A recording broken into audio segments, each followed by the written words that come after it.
Hindi naman kalakihan yung sahod ng mister ko sa barko mga mare. Kaya nga, eto ako dito sa lupa habang nag-aantay. Nagtatrabaho, malamang. Hindi para magyabang, kundi para mang-inspire nga sa inyo na hindi lang dapat yung mister natin yung nagtatrabaho. Dahil kailangan din natin tumulong sa kanila para naman umangat-angat tayo sa buhay. Ganun. Wala kasi nung lumipat kami dito sa kinuha namin bahay sa Severa mga mare na 12,000 nga monthly. Ay no ko, hindi na kami nakapagtabi ng pera. Gawa nga nung sobrang laki nga ng bills namin every month. Nagpipray ko nga kay Lord mga mare na sana ibigyan pa niya kami ng maraming blessings dahil hindi naman kami nang lalamang ng tao. Akala ko nga nung una mga mare, pag lumipat nga kami dito sa bagong bahay namin, ay mapapaganda ko na nga to ng bonggang-bongga, mapapagawa ko na yung kusina namin. Pero in reality, hindi pa pala, anak baka.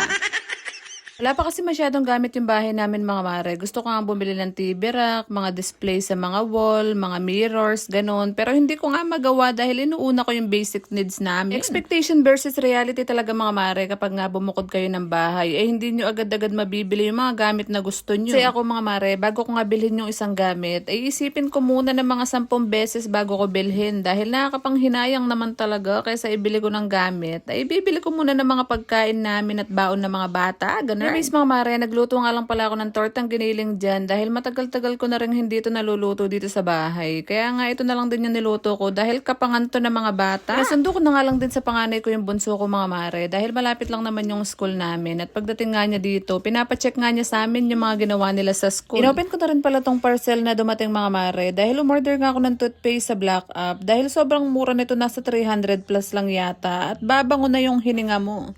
Toothbrush ka na. Wala po mabaho yung hininga mo.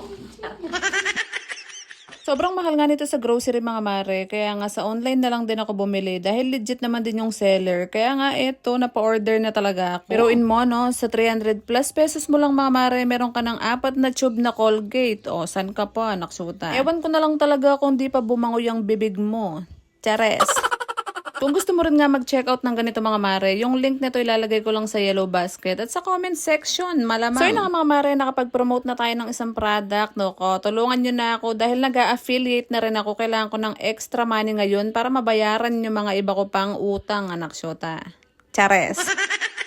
After nun mga mare, sabay-sabay na nga rin kaming kumain dyan ng mga anak ko dahil may pasok pa sila ng 11:30. Kaya nga eto, sinabayan ko na rin silang kumain for today's video. Nakakapagod man yung gawain natin bilang nanay mga mare. Ay syempre, masaya tayo dahil napagluluto na asikaso natin yung mga bonakid natin. Ganun. After ko nga kumain mga mare, naglalakad ako ng 10 to 15 minutes dito nga sa walkpad na nabili ko sa Orange app para naman hindi mag-spike yung blood sugar natin. After nga nyan mga mare, fast forward nga tayo. Kinagabihan nga dahil hindi pa nga dumating yung in-order ko nga sa Black App. Dahil Nutrition Month ngayon, ay pinagawa ko na nga lang sa panganay ko yung costume nga ng anak ko na isusuot niya Friday. Ganun. Buti na lang talaga mga mare at madiskarte nga yung panganay ko. At nagawan naman niya ng paraan yung costume nga na susuotin ng anak ko. Ito na nga yung mga ganap namin mga mare kinabukasan ng Friday. Dahil Nutrition Month nga, ito nagdala na nga ako ng mga costume niya, ng baon niya. At pumunta na nga kami dito sa school. Sabi no, parang kailan lang talaga nung ako lang mag-isa. Ngayon 3 ng bata yung inaalagaan ko dahil maaga ako nag-asawa, malamang.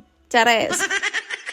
Akala ko nga mga mare, ihahatid ko lang siya dyan. Ay no ko. Hindi ako na-inform na meron palang parada. Hindi tuloy ako nakaligo.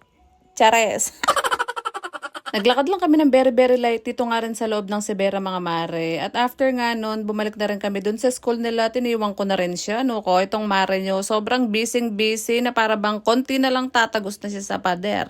Anak baka. Muna for today's video. Salamat sa panonood.